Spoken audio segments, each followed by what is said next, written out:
got a lot to get to this morning, from controversy over the casting of Batwoman to the question of whether or not kids should have cell phones in schools. One country doesn't think so, and they're actually banning them. Joining me now to discuss what's making the rounds today, NBC correspondents Stephanie Gosk and Jolynn Kent, and Matt Eisman, co-host of American Ninja Warrior. Okay, and we begin today with a provocative topic about the actress who landed a dream superhero role and then had to quit Twitter because of the trolls lashing out online and harassing her over it.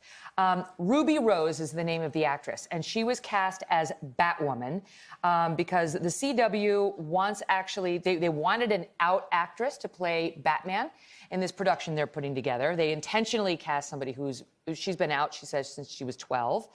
But the backlash in this case is from the left, saying that she's it's not clear, but they don't think she is gay enough. She's not gay enough. They don't think first of all, if she's not gay enough, I'm definitely not gay enough. It makes my head explode. This is a movement, the hypocrisy is unbelievable. This is a movement that's supposed to be about inclusion, and suddenly she's not gay enough, and it blows my mind. They're mad. They seem to be upset because she says that she is a lesbian, but she's gender fluid. And so that apparently has created an asterisk on her sexuality in the eyes of some. With the two things are not necessarily related. You know what I mean? You can be anyway. They're upset because they want somebody who's a lesbian and I guess not gender fluid to play the role. It's to me what I don't like is the concept of having to. It's again coming down to you're going to have papers, or you're going to actually have to prove to these people. I mean, what if you're not out? What if you were closeted, you really are a lesbian, but you didn't want to talk about it? Now you're going to have to say, I'm going public with this, rather than just relying on, can you act? Can you perform this role? And now, and having said that, I understand the point of this is to get more people of diverse backgrounds, whether it be your sexual identity, your preference, whatever it is, to get more people involved in Hollywood. But I don't know that this outrage mob, the same thing we saw with Scarlett Johansson with that great movie Rub and Tug. I just like the title. Sorry, guys. Where she bowed out of the role. She got shamed out of the title role in a film about a transgender man. And instead of actually turning around and then casting an actual trans person to play the part when Scarlett Johansson got shamed out of it, the film's in limbo now.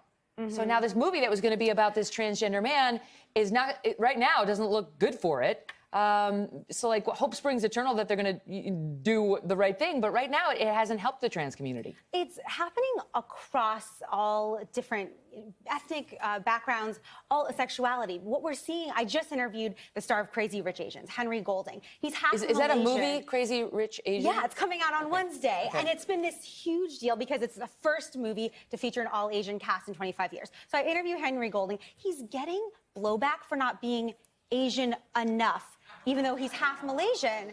And so I asked him, I said, how do you feel about that? And he says, look, I grew up in Asia. I'm half Malaysian. I identify as Asian.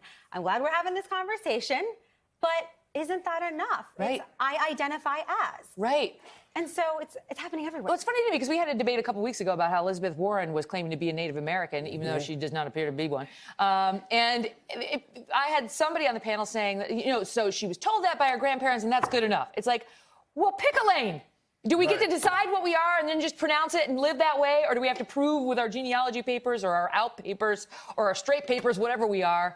And to whose satisfaction? It's like, I think we don't know the rules anymore as Americans. Whose satisfaction? That's a really good point. And this goes back to, again, when you think of the Three-Fifths Compromise, when they said that African Americans would be seen as three-fifths of a person. And that's considered one of the darkest chapters of our country. And we're getting back to this where it's how how out are you? Are you fully out or you don't meet our criteria? Well, that's like Ruby Rose is online saying, after when she was quitting Twitter, she said, for 5 years I've been getting harassed as too gay. for 5 years. I've been getting harassed as too gay. And now I'm not gay enough. It's just ridiculous. And you get it from both sides. I mean, I was looking at an article recently. There's this, I'm not going to repeat the name of the website, but it's a website that's popular and a lot of people go to, that was ripping on Fox News for being too gay now, for too accepting of gays, Right. too many gays on the channel, too many anchors celebrating gay marriage. So it's like, you've got the crazies on the right who are going to go nuts on you for accepting people and promoting diversity. And then you got the crazies on the left who are going to rip you for not being whatever it is enough. Yeah, right. You know, it's so hateful. That's what I really don't like Well, about it's it. about the outrage meter, You isn't put it? yourself out there. Yeah, And you can't win. Right. And people are getting so angry about everything. Let's not lose sight of the fact this is a CW series about a Right. superhero. This is not the foundation upon which our society rests. Right. Well, and they also forget that not only was she lesbian, she was Jewish. And nobody's talking about that. Where's this?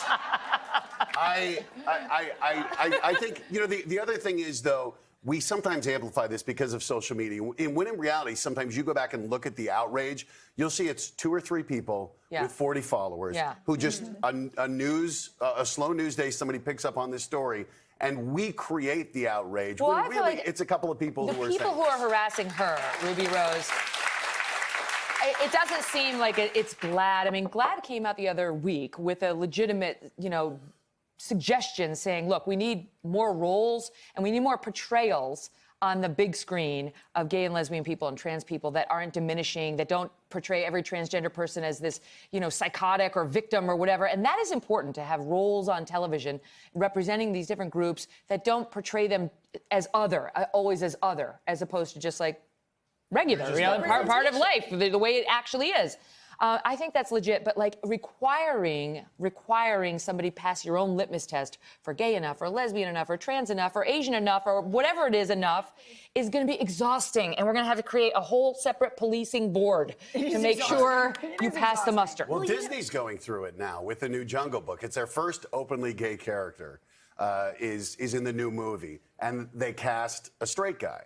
And now they're getting backlash on this. Like, really, Disney, after all this time, where, obviously I think there probably were some people portraying some of these characters who were gay, but to have the first openly gay character not be portrayed by a gay person, Disney's getting backlash in this now. And for this guy, again, it goes back to, well, he says he's straight, but, what if he's just not comfortable coming out? What an uncomfortable position for him to be in now. Right, and a lot of people feel like it's none of your business what my sexuality is or what I do in the bedroom or what my preferences are. I don't feel like I don't have to share. I don't have to share. I was just saying when we came out here, today my outfit, I was saying I look a little Dom, Dom, Dom, submissive, dominant, 50 Shades of Grey. And whether that's true or not is none of your business. It's none ya. Okay, we got to talk about cell phones because I have kids, you have kids. The cell phones are becoming ubiquitous in schools, and my kids are little, 8, 7, and 5, and I already see them in the elementary schools. Over in France, of all places, France has decided no more. They're banning cell phones for elementary school-aged children, and the question is whether we should do that here. I think it's a great idea. I absolutely Yes. do. And here's the criticism of the idea is, well, it's in the face of technology and you have to accept that this is the world we live in. I actually think you can accept that this is the world that we live in and manage it this way. Be better managers of it. They are addictive. People get hooked. Kids aren't mature enough. God, adults aren't mature enough to use I it. gotta tweet Right? But we should monitor it. We should manage it.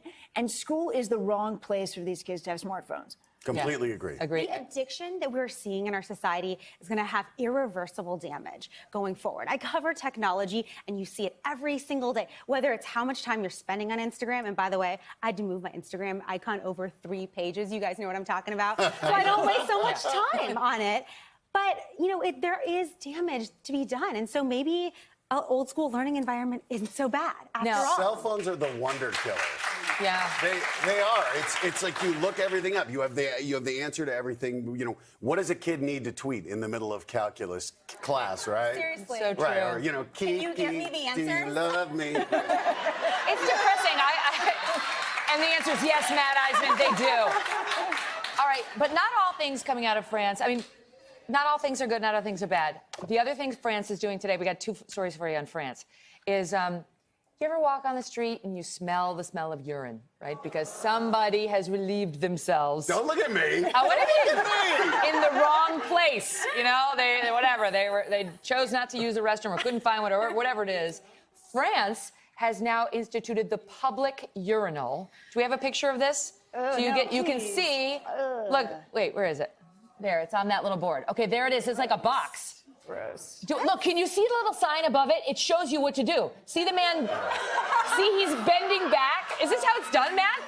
I will say this is for men only, ladies. Is that how men do it? They lean way back while at the urinal? Like, Drunk yeah. in Paris. Yeah, Woo! I'm in the river Seine. Yeah. One-handed. Honestly, look, we're in New York. If you walk around, you'll see people relieve themselves. Yes.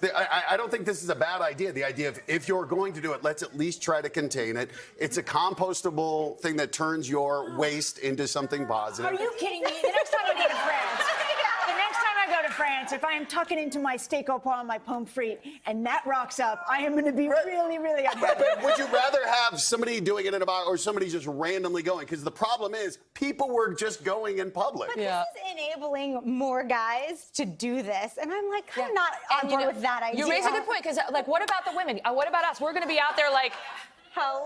I don't like. Can I see the picture again? How to do it? Like, is it low enough for us? Show the picture. Like it's hot, man.